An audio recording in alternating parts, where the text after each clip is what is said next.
오늘은 고린도후서 7장 2절에서 16절 말씀을 통해서 두 가지 근심이라는 제목으로 말씀을 전하고자 합니다. 우리가 고린도후서를 계속 읽고 있습니다. 고린도후서 1장에서 5장 그리고 6장 초반까지 사도 바울은 사역에 대해서 여러 가지 이제 그 고린도 교회와 오해가 생긴 그런 일이 있습니다. 그래서 이 오해에 대해서 해명하고자 하는 그런 글들이 하나님의 말씀을 통해서 하나님의 권위로 쓰여져 있던 것을 이제 보게 됩니다.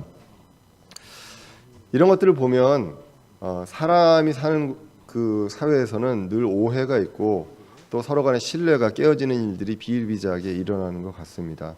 특별히 교회에서도 그렇고 고린도 교회와 사도 바울의 관계는 사도 바울이 고린도에 머물면서 직접 교회를 세우고 그리고 정말 이 고린도 후서에 나온 것처럼 남다른 애착이 있는 그런 교회로 보여집니다. 그럼에도 불구하고 여러 가지 그 상황과 사건을 통해서 서로 간에 이제 오해가 생기는 그런 일들을 이제 보게 됩니다.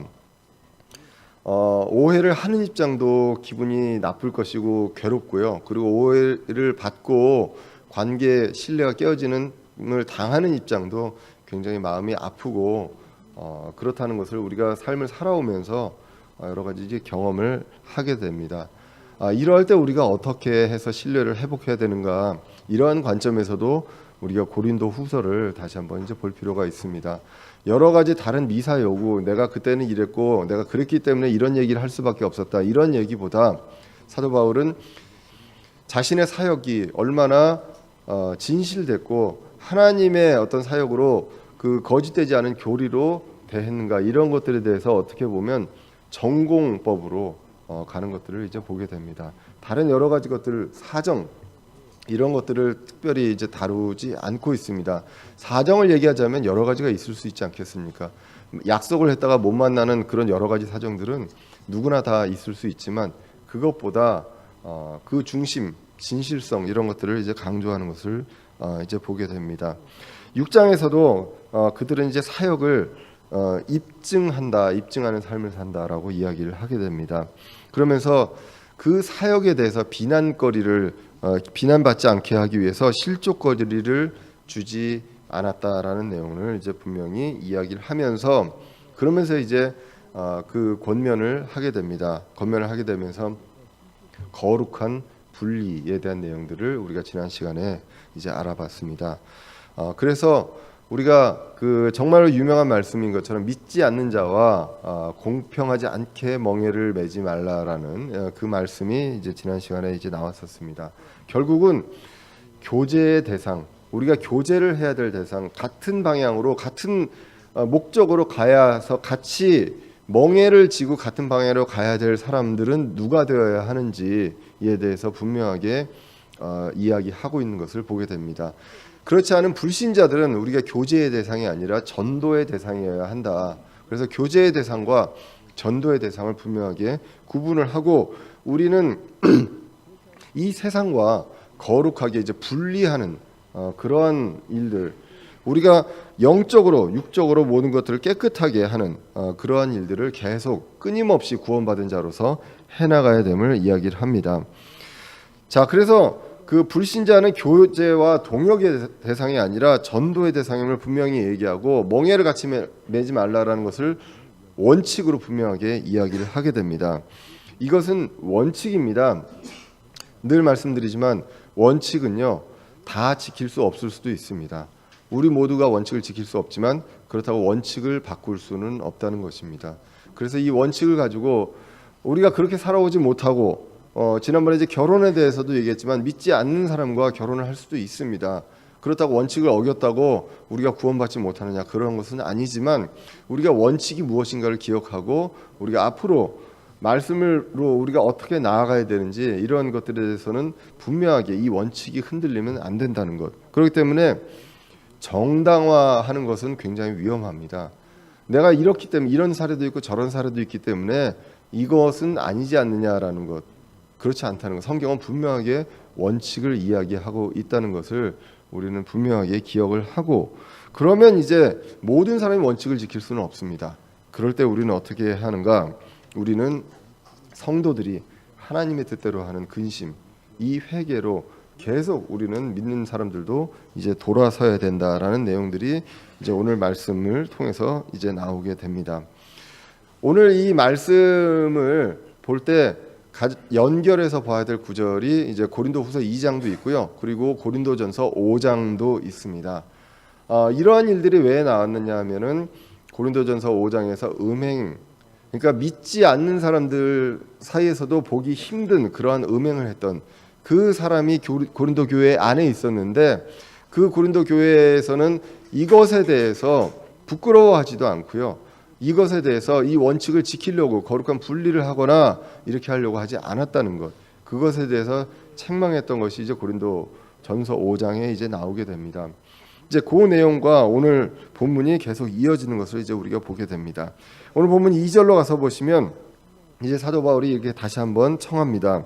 우리를 받아들이라. 우리는 아무에게도 잘못하지 아니하였고 아무도 부패시키지 아니하였으며 아무에게도 속여 빼앗지 아니하였노라라고 기록을 합니다. 그래서 아무에게도, 그 어느 누구에게도 잘못한 그런 일들이 없고, 그리고 어느 누구도 그 사람을 부패시키려고 하지도 않았고요. 부패시키지도 않았고, 그리고 속여서 빼앗는 일도 없었다라고 이야기를 하게 됩니다. 보통 이러한 일을 통해서 사람들이 이제 책망받게 되거나 오해가 생기거나 이렇게 되는데, 이러한 일들을 한 적이 없이 진실하게 이제 했었다라고 기록을 합니다. 이 고린도후서 1장 12절에서도 사도 바울은 이렇게 강조를 했었습니다. 우리가 세상에서 생활할 때 단순함과 하나님께 속한 진실함으로 하였고 육체의 지혜로 하지 아니하고 하나님의 은혜로 하였으며 또 너희를 향하여는 더욱더 그리하였다라고 이제 기록을 하고 있습니다. 결국은 단순함, 그리고 하나님께 속한 진실함, 그리고 하나님의 은혜로 대했고, 고린도 교회는 더욱더 그렇게 대했다. 그렇기 때문에 오해를 살 만한 일을 하지 않았다라는 내용들을 이야기를 하고 있습니다. 이렇게 사역자는 이러한 일들을 하지 않음으로써 책망거리가 없어야 된다고 이제 성경은 이야기를 합니다. 특별히 이제 디도와 디모데에게도 디도서 1장과 디모데전서 3장에서도 감독은 책망받을 것이 없어야 됨을 이야기를 하게 됩니다. 그와 같이 사역자의 첫 번째 덕목은 책망받을 일을 하지 않아야 한다는 것, 그래야 신뢰가 깨어지지 않는다는 것을 우리가 보게 됩니다. 그런데요, 그렇게 했음에도 불구하고 오해가 발생을 했다는 것, 그것을 우리는 분명히 이제 고린도 전후서를 통해서 이제 볼 수가 있습니다.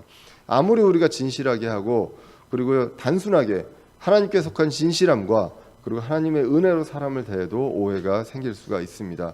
이것을 이제 고린도후서 2장에서는 마귀의 계략이라고 이야기를 하게 됩니다. 어떠한 상황과 그 문제, 이런 것들을 통해서 이런 오해가 생길 수가 있다는 것입니다. 그럴 때 우리는 어떻게 해야 되는가? 그 사람의 인간과 이런 것들을 이제 보는 것이 아니라 그 중심을 보고 진실성, 어떻게 대해왔는가, 그리고 하나님의 말씀에 비추어서 우리가 이 상황이 과연 무엇인가, 무엇을 의도하는가, 열매가 무엇인가를 우리가 분명히 볼 필요가 있다는 것입니다. 그래서 사도 바울은 이야기합니다. 진실함과 사랑으로 고린도 교회에 대했다라는 것을 이야기를 하게 됩니다. 얼마나 진실하게, 그리고 얼마나 애착을 갖고 이야기했느냐. 3절에 나와 있습니다. 나는 너희를 정죄하려고 이것을 말하지 아니하노니 너희가 우리 마음에 있어 너희와 함께 죽고 살리라고 내가 전에 말하였느니라 라고 이야기합니다. 너희는 이것을 통해서, 고린도 전서를 통해서 정죄하고 너희는 이제 죄인이다, 너희는 진짜 구제불능이다, 이런 얘기를 하고 싶은 것이 아니라 빨리 돌이켜라 라는 내용들을 이야기하고 싶었기 때문에 하나님의 권위로서 이런 것들을 권면했다. 그리고 그렇게 이야기한 적도 있다. 너희와 함께 죽고 살리라 라고, 삶과 죽음을 같이 하겠다고 이야기할 만큼 고린도 교회에 그 사도 바울과 그 일행의 사랑의 마음을 전했다라는 것입니다.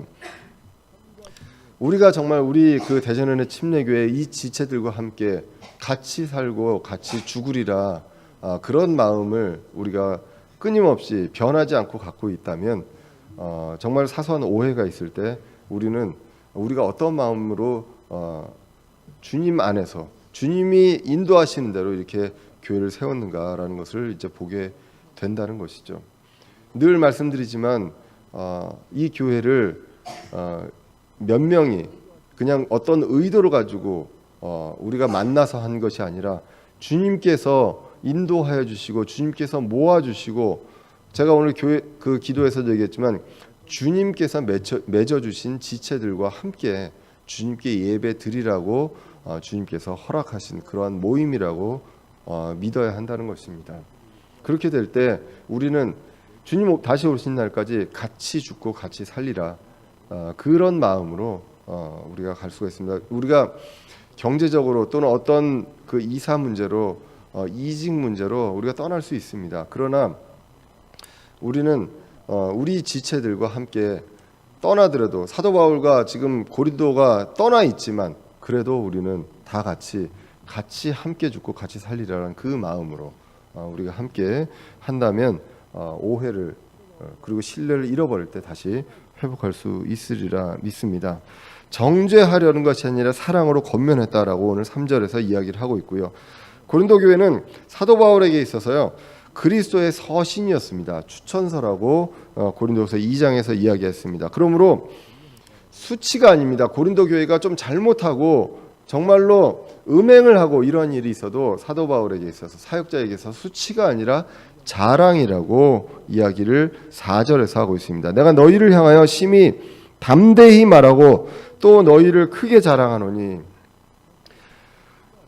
부끄러운 것이 아니라요 정말 누구에게 자랑스럽게 얘기할 수 있습니다. 우리의 모든 환난 중에서도 내게 위로가 되고 충만하고 기쁨이 크게 넘치는도다. 고린도 교회를 통해서 어려움이 있고 환난이 있어도 위로가 되고 기쁨이 충만하게 넘치는 그러한 존재가 바로 사도 바울에게 있어서 고린도 교회다라는 것을 분명하게 이야기를 하고 있다는 것입니다. 그래서 그들의 소식에 따라서 환난 중에서도 위로와 기쁨이 될 정도로, 그 어떤 마음이 불편하고 고난이 있음에도 불구하고 안식이 없을 때에도 이 고린도 교회를 통해서 안식을 얻을 수 있고 기쁨이 될 정도로 그러한 존재가 바로 고린도 교회였다고 이야기를 하고 있습니다. 그 내용, 그 사연에 대해서 다음 9절부터 이제 나오게 됩니다. 5절에서 보시면 우리가 마케도니아에 이르렀을 때에 우리 육체에 안식이 없었으며 우리가 사방에서 고난을 당하여 밖에는 싸움이 있었고 안에는 두려움이 있었노라라고 기록을 하고 있습니다. 바울 일행이 이제 전도 여행을 하고 있을 때 우리가 고린도후서 2장 12절 이하에서도 나왔습니다. 드로아에서 이제 하나님께서 문을 열어주셨다, 말씀 선포에 문을 열어주셨다고 합니다. 그래서 말씀을 선포하게 됩니다. 드로아는 소아시아 지역의 서쪽에 있는 지역인데 드로아에서 말씀을 전했는데 그때 마음이 좋지 않았다라고 얘기합니다. 그래서 사역자의 마음 상태와 상관없이 하나님께서 말씀 선포에 문을 열어주실 때 그때 사역자는 말씀을 선포하게 되었다라는 것입니다. 그런데 마음이 좋지 못했습니다. 왜냐하면 드로아에서 디도를 볼 수 있을 것이라고 생각을 했기 때문입니다. 당시 이제 디도는 고린도 교회에 갔다가 고린도 교회가 어떻게 되는지 그 결과, 고린도 전서를 보고 고린도 교회가 어떻게 변화되는지 그 결과를 알려주기 위해서 이제 다시 만나는 그러한 것들이 이제 예정되어 있었던 것으로 성경을 통해서 이제 볼 수가 있습니다. 그런데 만나지 못했다고 합니다. 지금 시대 생각하면 참 상상하기 어렵습니다. 뭐 인터넷도 없고요, 핸드폰도 없고, 뭐 연락을 할 방법이 없는 상황에서 어디에서 만나자, 이게 과연 가능한가 하는 생각이 듭니다. 그것도 짧은 거리도 아니고 굉장히 먼 거리에서 언제 만날지도 모르는 그 날짜에 만나고 또 어떠한 소식이 있는지, 사실은 지금 같다면 고린도 교회를 디도가 방문하고 그냥 카톡으로 이렇게 변했습니다라고 딱 보내주면 정말 좋겠죠. 근데 그 만나기 전까지의 그 마음이 얼마나 간절하고 그리고 얼마나 여러 가지로 마음이 불편하고 또 내가 이 말을 전했는데 이들이 실족하면 어떡하나라는 생각들도 많이 했던 것을 오늘 본문을 통해서 이제 보게 됩니다. 그런데 만나기로 했는데 그 육체에 안식이 없었습니다. 고린도후서 2장에서도 그런 내용들을 이야기를 했었습니다. 그래서 이제 말씀을 선포했으나 안식을 얻지 못하고 그리고 바다를 건너서 서쪽으로 바다를 건너서 마케도니아의 지역으로 이제 가게 됩니다. 드로아에서 디도를 보고 싶었으나 보지 못하고 마케도니아로 갔는데 이 마케도니아란 지역도 사도행전을 보면 그리 좋은 지역이 못 됩니다. 가면 갈 때마다 이제 말썽이 있었던 그런 지역입니다.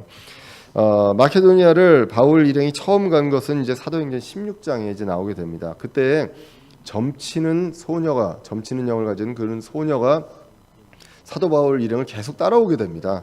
그렇게 했을 때 이제 사도 바울이 이제 명령해서 주님의 이름으로 명령해서 그 영이 떠나가게 하게 되죠. 그러자 그 소녀를 이제 조종했던 그 주인이 고소를 하게 됩니다. 그래서 주인에게 고소를 당하게 되고 채찍에 맞고 투옥을 당하게 되고 그래서 육체 안에서 안식이 없을 수밖에 없고요. 이제 그러한 일들이 일어났던 곳이 바로 마케도니아입니다. 안에는 이제 여러 가지 이제 안으로는 두려움이 있었고 여러 가지 안 좋은 상황이 있었습니다. 그때 마케도니아에서 이제 디도를 만나게 됐다고 이야기를 하고 있습니다.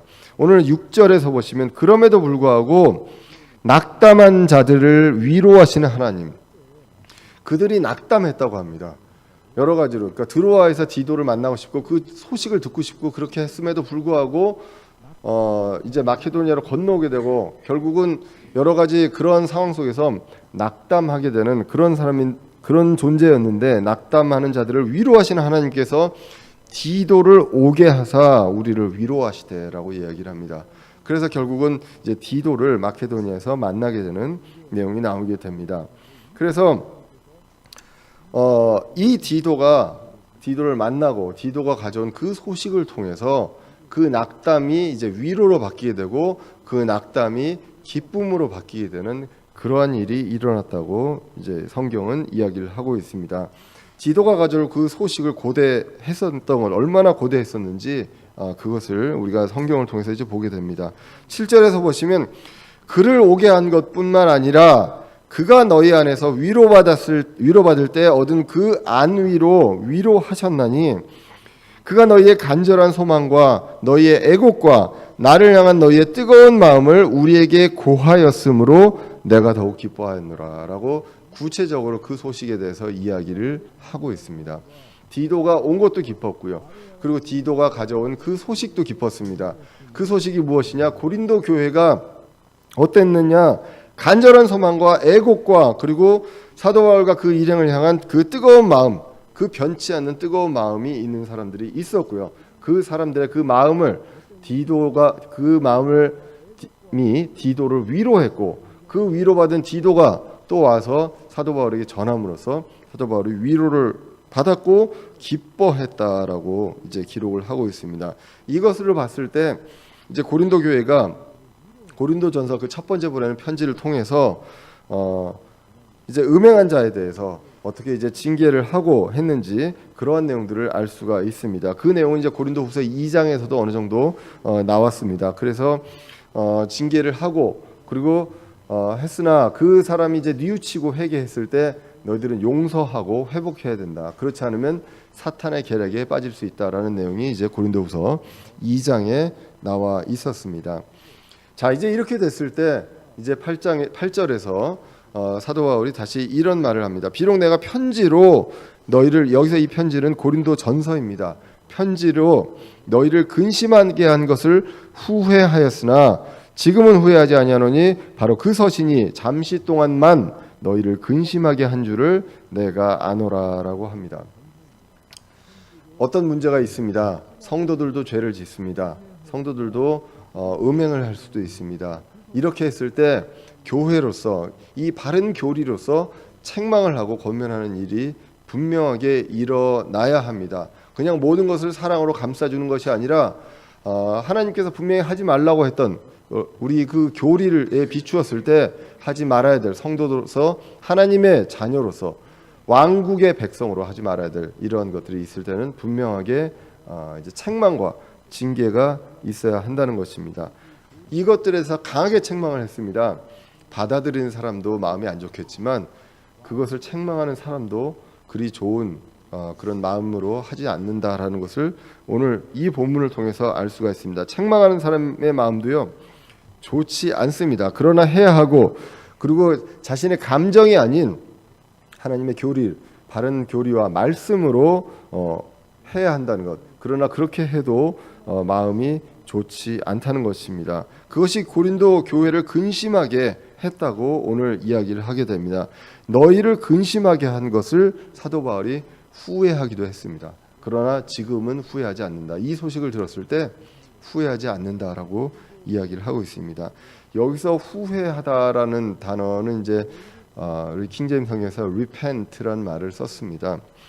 이 후회하다라는 말이 이제 repent가 여러 뜻이 있는데 성경에서도 여러 구절에서 이제 나오게 됩니다. 근데 이제 첫 번째 뜻은 자신의 한 행위에 대해서 근심을 하거나 후회할 때 이 내용으로 이제 쓰여지고요. 두 번째로는 슬퍼할 때 이야기를 합니다. 창세기 6장 6절에 하나님께서 이 그 노아의 시대에 이제 하나님의 아들들이 이제 오므로 인해서 여러 가지 타락과 여러 가지 이런 것들이 일어났을 때 하나님이 슬퍼하셨다고 합니다. 이 번역을 후회하셨다고 번역을 하면 이제 문제가 생깁니다. 하나님이 한 일을 후회하느냐? 그렇지 않다는 것입니다. 슬픈 감정을 나타내기도 합니다. 그리고 세 번째로 돌이키는 것, 뜻을 바꾸는 것, 이런 뜻으로도 이제 성경에서 repent가 쓰였습니다. 마지막으로 우리가 신학적으로 그리고 구원의 교리를 봤을 때 repent는 회개입니다. 그래서 회개는 무엇이냐? 죄를 인정하고 나를 돌이켜서 하나님을 바라보는 것입니다. 웹스터 영어사전에 보면 1820년 영어사전에 보면 회개는 repentance는 마음을 바꾸거나 또는 완전히 방향을 바꿔서 죄로부터 하나님께로 완전히 방향을 바꾸는 것, 이것이 바로 회개다라고 이야기를 합니다. 오늘 8절에 나와 있는 repent는 첫 번째 뜻인 후회입니다. 사도 바울이 이 편지를 보내고 내가 이 편지를 괜히 보냈나, 너무 심하게 쓴 건 아닌가, 이렇게 후회하는 그러한 감정을 잠시 가졌다. 왜냐하면 그들을 근심하게 해야 했기 때문에 이러한 것들이 있었다는 것입니다. 우리가 이 성경을 보면서 이야기합니다. 잘못에 대해서요 근심이 먼저 있어야 합니다. 내가 죄를 지은 것에 대해서 내가 이게 죄구나라는 근심이 있어야 이 근심을 통해서 회개가 이루어지게 된다는 것입니다. 하나님을 두려워한다면 우리의 양심과 그리고 누구의 어떤 사역자라든가 동역자의 권면에 따른 그리고 책망에 따른 일이 있을 때 근심할 줄 알아야 한다는 것입니다. 바울은 자신의 감정과 철학이 아닌 하나님의 교리로, 하나님의 권위로 책망했다고 고린도전서 5장에 나오게 됩니다. 고린도전서 5장 4절에 보시면 우리 주 예수 그리스도의 이름으로 너희가 같이 모질 때에 내 영도 함께 있어 우리 주 예수 그리스도의 권능으로 그런 자를 사탄에 넘겨주어 육체를 멸하도록 판단하였으니 이것은 영이 주 예수님의 날에 구원을 받게 하려 함이라라고 기록을 하고 있습니다. 자, 이렇게 얘기할 정도로 분명하게 이야기를 했습니다. 그렇게 얘기했을 때 잠시 후회했다고 합니다. 그러나 지금은 이제 그 디도의 소식을 듣고 기뻐합니다. 이게 하나님의 방법으로 근심하고 회개했구나. 그 말을 들었을 때 이제 기뻐할 수밖에 없었다고 성경은 이제 기록을 합니다. 그래서 이제 오늘 9절에서 보시면 이제 내가 기뻐함은 너희가 근심하였기 때문이 아니요 오히려 너희가 근심함으로 회개에 이르렀기 때문이라. 너희가 하나님께 속한 방식대로 근심하게 된 것은 어떤 일에서도 너희가 우리로 말미암아 상처를 받지 아니하게 하려 함이니라고 나오게 됩니다. 오늘 9절에서의 회개가 그 아까 8절에서의 그 후회와 같은 단어입니다. 여기서 이제 회개가 repentance 이제 명사로 나와 있는 건데요. 이것을 이제 킹제임스 음정성에서는 이제 회개로 번역하게 됩니다. 그냥 후회 이런 거는 분명하게 명백하게 다른 뜻입니다. 그래서 고린도 교회의 근심이 그들을 회개하게 했다라고 기록을 합니다. 회개란 거는 그냥 뉘우치고 내가 잘못했구나라고 하는 것이 회개가 아니라 행동적으로 돌이켜서 하나님을 향하게 하는 것입니다. 이것이 바로 하나님께 속한 방식대로 근심하는 것이라고 오늘 본문이 이야기합니다. 그런데 하나님께 속한 방식대로 근심을 하면요, 다른 점이 있습니다. 무엇이 있냐 하면 인간으로부터 상처를 받지 않는다고 합니다. 오늘 본문에서 너희가 하나님께 속한 방식대로 근심하게 된 것은 어떤 일에서도 너희가 우리로 말미암아 상처를 받지 아니하게 하려 함이라. 누가 기분 나쁜 얘기하면 상처 받습니다. 그런데 하나님의 뜻대로 근심을 하게 했고요. 하나님의 말씀과 복음을 통해서 하나님의 뜻대로 근심하게 했고, 그 근심을 했을 때는 나를 돌아보고 내가 나의 행동을 통해서 근심을 하는 것이지, 그 말을 한 사람에 대해서 기분 나쁘게 생각하고 상처를 받지 않는다. 이것이 바로 하나님께 속한 방식대로 근심하게 한 그 근심의 특징이라는 것을 이야기를 합니다. 그리고 이어서 나오는 다음 구절은 여러분들 굉장히 유명한 구절이고 우리가 분명하게 기억을 해야 될 구절입니다. 고린도후서 7장 10절에 보시면 하나님의 뜻대로 하는 근심은 회개를 이루어 다시 돌이킬 수 없는 구원에 이르게 하거니와 세상의 근심은 사망을 이루느니라 라고 나오게 됩니다. 여기서 이제 두 가지 근심, 회개가 나오게 됩니다. 두 가지 근심이 나오는데 하나님의 뜻대로 하는 근심이 있고요, 세상의 근심이 있다고 성경은 이야기합니다. 하나님의 뜻대로 하는 근심은 말씀의 근거에서요, 양심과 책망으로부터 이제 근심하게 됩니다. 이 근심은 하나님의 뜻대로 하는 근심은 하나님의 말씀에 비추었을 때, 하나님의 법칙에 비추어 봤을 때 이것은 죄다. 내가 그 전까지 이게 죄인지 아닌지 몰랐다 하더라도 말씀에 근거했을 때 이게 죄다라는 생각이 들면 근심할 수밖에 없다는 것입니다. 불신자들이 있습니다. 불신자들이 하나님의 말씀, 복음을 들었을 때 하나님이 사랑하십니다. 하지만 그때 우리가 무엇이 있습니까? 우리가 죄인입니다. 그래서 하나님과 우리와의 관계가 단절될 수밖에 없고 원수지간이 될 수밖에 없다는 그 죄에 대한 인식이 분명하게 있어야 거기에 대해서 우리가 이제 구원의, 그리고 회개와 구원에 대한 그런 방향으로 간다는 것입니다. 세상의 법보다 하나님의 법, 성경에 나와 있는 어떤 그 윤리적인 법이 훨씬 더 강하다는 것을 우리가 이제 볼 수 있습니다. 우리는 그 사람에 대해서 미움의 마음만 먹어도 살인죄에 해당된다고 하나님이 이야기를 합니다. 세상에서는 생각만, 그러니까 행동으로 옮겨야 살인죄지만 우리는 마음만 먹어도 살인에 해당한다고 분명하게 성경이 이야기를 합니다. 그렇게 성경에서 비추어 봤을 때 우리는 말씀의 근거에서 죄에 대한 정의가 바뀌게 됩니다. 그러면 죄에 대한 정의가 바뀌게 되면 우리는 근심할 수밖에 없습니다. 내가 이런 죄가 있는데 이러한 것들을 어떻게 해결해야 하느냐라는 내용들에 대해서 우리는 근심할 수밖에 없다는 것입니다. 그러면 이제는 내가 해결해 보려고 합니다. 내가 죄값을 치러야 하나? 그럼 그런다고 내가 달라지는가? 이런 것들에 대해서 생각을 하게 됩니다. 성경은 죄를 지었으면 죄에 대한 대가는 징역형이고 징역 몇 년이 아니라 그냥 죽어야 합니다.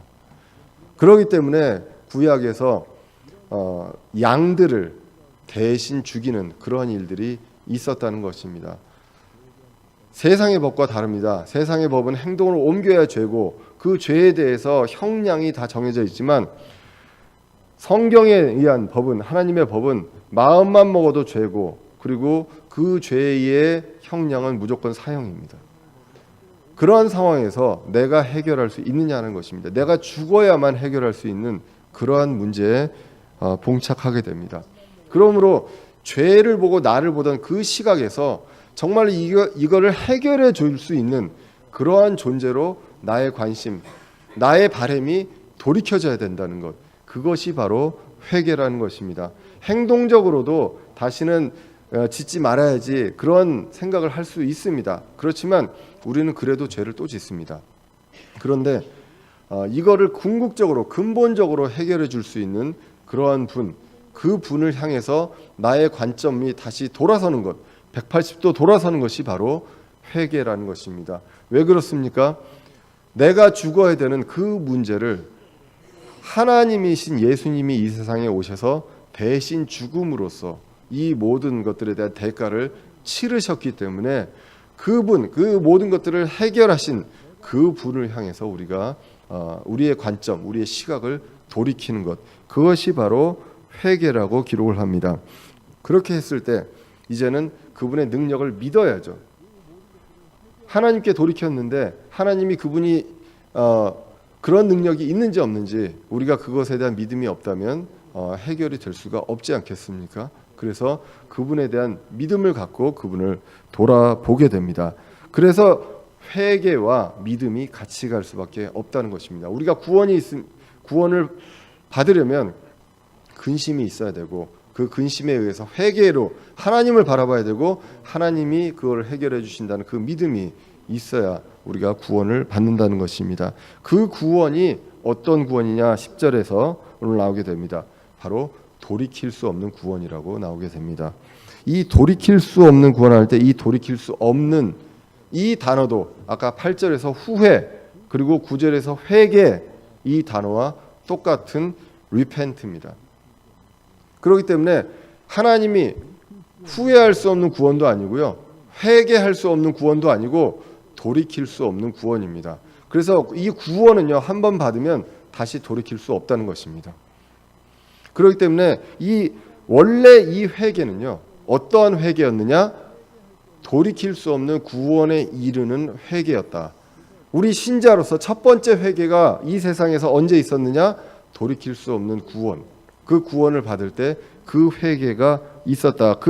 이 회개는 하나님의 속한 방식대로 했던 그 근심을 통해서 이루어지는 회개가 결국은 돌이킬 수 없는 구원으로 이루어지게 된다는 것입니다. 히브리서 6장 1절에서 사도 바울이 히브리 교회들에게 이야기를 합니다. 기본 교리가 있었다. 여기서 떠나가지 말라라는 이야기를 하면서 히브리서 6장 1절에 그러므로 우리가 그리스도의 교리의 기초 원리를 떠나 완전함으로 나아가서 죽은 행인들로부터의 회개와 하나님을 향한 믿음과 침례들에 관한 교리와 안수와 죽은 자들의 부활과 영원한 심판의 기초를 다시 놓지 말지니라. 이것이 여기서 한 내용들이 바로 기초라는 것입니다. 교리의 기초인데 그 중에 무엇이 있습니까? 죽은 행인들로부터의 회개와 하나님을 향한 믿음이 있다는 것입니다. 그러므로 구원은 근심을 통해서 회개를 하고 그리고 믿음을 통해서 돌이킬 수 없는 구원을 얻게 된다고 이야기합니다. 그런데 이 내용이 여기서 왜 나옵니까? 고린도전서 5장에서 이 음행에 대한 내용들이 있었고 그 음행에 대한 내용들로 책망과 권면의 말씀이 있었습니다. 그 다음에 사도 바울이 고린도 교회가 근심을 하게 되고 다시 하나님에 속한 근심을 통해서 회개를 하게 됩니다. 그런데 이러한 것들이 구원받은 고린도 교회도 일어나고 있다는 것입니다. 우리가 한번 회개하고 끝이냐? 이것이 아니라 하나님께 속한 방식대로 하는 그 근심은 우리가 구원받은 사람이 죽을 때까지 예수님 다시 오시는 그날까지 우리가 끊임없이 이루어져야 되는 것이 바로 세상 하나님께 속한 근심이라는 것입니다. 그래서 요한일서 1장 9절에서 이렇게 얘기합니다. 만일 우리가 우리의 죄들을 자백하면 그분께서 신실하시고 의로우사 우리의 죄들을 용서하시며 모든 불의에서 우리를 깨끗하게 하시느니라. 만일 우리가 죄를 짓지 아니하였다고 말하면 우리가 그분을 거짓말하는 분으로 만들며 또한 그분의 말씀이 우리 속에 있지 아니하나라고 이야기를 합니다. 우리는 모두 다 구원받은 저와 여러분들도 죄가 있다는 것입니다. 그런데 우리가 근심하고 있느냐라는 것, 아니면 정당화하고 있느냐라는 것. 나는 이제 구원받았으니까 이제는 상관없어라고 살고 있는지, 구원받았기 때문에 더욱더 그때 그 세상 하나님께 속한 그 근심을 내가 끊임없이 정말로 예전보다도 더 하고 있는가, 그것에 대해서 우리는 이제 볼 필요가 있다는 것입니다. 고린도 교회는 행동으로 옮겼습니다. 근심을 했고 회개했습니다. 음행한 자를 행동으로 옮기고 했다는 것입니다. 이 구절들에 대해서 이야기하면서요, 거의 대부분의 모든 주석서들이 예를 들면서 베드로와 가롯 유다를 들게 됩니다. 똑같은 거의 비슷한 그 수준의 죄를 지었죠. 예, 그럼에도 불구하고 베드로는 근심하고 회개하고 하나님께 돌이켰다고 하고, 유다는 근심하고 후회하고 그리고 결국은 자기 스스로 해결을 하게 됩니다. 예, 그래서 물론 유다가 자살을 해서 구원을 못 받은 건 아닙니다. 원래 유다는 예수님께서 이야기했습니다. 제자들의 발을 씻을 때 모두 다 깨끗하기 때문에 발만 씻으면 된다고 얘기했을 때, 그러나 이 중에 모든 사람이 다 그런 것은 아니다라고 얘기하는 것이 바로 그 요한복음에 이제 기록이 되어 있습니다. 그러나 유다는 그런 것들 다 차치하고 요 예를 봤을 때 그때 그는 이제 그 후회는 했으나 회개를 하지 않았다는 것을 이제 보게 됩니다. 자, 이렇게 회개를 하고 신자들이 하나님의 뜻대로 근심하고 회개하면 어떠한 열매가 일어납니까? 누가복음 3장에서도 회개에 합당한 열매가 있어야 한다고 합니다. 이 회개에 합당한 열매가 오늘 11절에서 기록이 되어 있습니다. 너희가 하나님의 속한 방법대로 근심한 것 바로 이것을 보라. 너희가 그것이 너희로 하여금 얼마나 조심하게 하며 참으로 얼마나 너희 자신을 해명하게 하며 참으로 얼마나 분개하게 하며 참으로 얼마나 두려워하게 하며 참으로 얼마나 열렬히 갈망하게 하며 참으로 얼마나 열심 있게 하며 참으로 얼마나 징계하게 하였는가. 너희 자신이 이 일의 결백함을 너희가 모든 일에서 입증하였느니라 라고 하게 됩니다. 회개에 합당한 열매를 통해서 자신의 회개를 입증하게 된다는 것입니다. 그렇게 얘기하면서 오늘 본문에 이제 이러한 내용들에 대해서 그 책망과 이런 것들에 대해서 그냥 어떤 사람에 대해서 타겟을 가지고 이야기했느냐, 그렇지 않다고 이야기합니다. 특정한 대상이 아니라 모두에게 사랑하는 마음으로 했다고 오늘 12절에 기록을 하게 됩니다. 그러므로 비록 내가 너에게 썼을지라도 그것은 부당한 일 행한 자를 위해서 쓴 것도 아니요, 어떤 그 음행한 자를 타겟으로 해서 그 사람에게만 쓴 것도 아니고 부당한 일을 당한 자를 위해서만 쓴 것도 아니고 오직 너희를 위한 우리의 관심이 하나님의 눈앞에서 너에게 나타나게 하려 함이다. 너희 모두를 위해서. 하나님, 이 말씀이라는 것은 그렇습니다. 때로는 그 다른 주제로, 매주 다른 주제로 말씀을 선포하게 됩니다. 그런데 그때마다 누구를 생각하면서 선포하지 않는다는 것입니다. 모든 사람들을 대상으로 이 말씀을 선포하게 됩니다. 그럴 때 어떠한 말씀이 어떠한 개개인에게 찔림이 있을 때가 있다는 것입니다. 그것이 있을 때 근심하게 되면 그것이 바로 하나님께 속한 근심이고, 그와 반대로 저 목사님이 나 들으라고 이런 얘기를 하는구나 라고 하게 되면 서운한 감정이 들 수밖에 없다는 것입니다. 늘 말씀드리지만 아마 저희 우리 지체들이 저한테 이렇게 카톡 보내는 일은 그렇게 많지 않더라고요. 아마 제가 좀 어려운지. 근데 저희 아내한테 이렇게 보내는 카톡들이 꽤 있습니다. 근데 그걸 저희 아내가 저한테 잘 얘기를 안 해요. 웬만하면 얘기를 안 하거든요. 근데 말씀을 전하고 나서 보면 나중에 이런 이야기들이 있었다라는 이야기를 하게 됩니다. 그럴 때 이제 깜짝 놀라거든요. 예, 그런데 이제 그리고 그 일이 있고 나서 그 어떤 그런 일들을 제가 모르는 상황에서도 당사자분들이 저한테 이제 연락이 오는 경우도 있습니다. 이 말씀은 하나님께서 저한테 주신 말씀인가 보다라고 생각한다라고 이야기를 하시는 경우들이 있습니다. 그럴 때 정말 그 놀라운 게요. 저는 그냥 우리가 강해 설교를 하면 그 말씀에서 주제를 찾지 않습니까? 그 주제를 찾아서 말씀을 전하는데 그때 그 말씀이 본인들에게 꼭 필요한 말씀이다라는 걸 나중에 이야기해 주시는 것을 보고 이것이 바로 하나님께서 역사하시는 것이고 여러분들이 하나님께 속한 방식대로 근심하게끔 하는 것이다라는 것을 이제 우리가 보게 됩니다. 그럴 때 이런 말씀을 들음으로 인해서 우리는 더욱더 회개에 합당한 열매, 더욱더 조심하고 더욱더 근심하고 이러한 일들이 일어나게 된다는 것입니다. 자, 이러한 것들을 통해서 사도 바울 일행은 고린도 교회의 위로를 통해서 위로받았다고 13절에 기록합니다. 그런즉 우리가 너희의 위로를 통하여 위로받았고 참으로 디도의 기쁨으로 인해 넘치도록 더욱 기뻐하였으니 그의 영이 너희 모두로 말미암아 다시 활력을 얻었느니라. 고린도 교회의 변화됨을 통해서 말씀을 전한 선포자, 사역자들이 위로를 받게 되고 기쁨을 받게 되고 활력을 얻게 된다고 성경은 기록합니다. 사실 이거는 그 사역자로서의 어떤 기쁨을 정말 잘 표현했다고 보게 됩니다.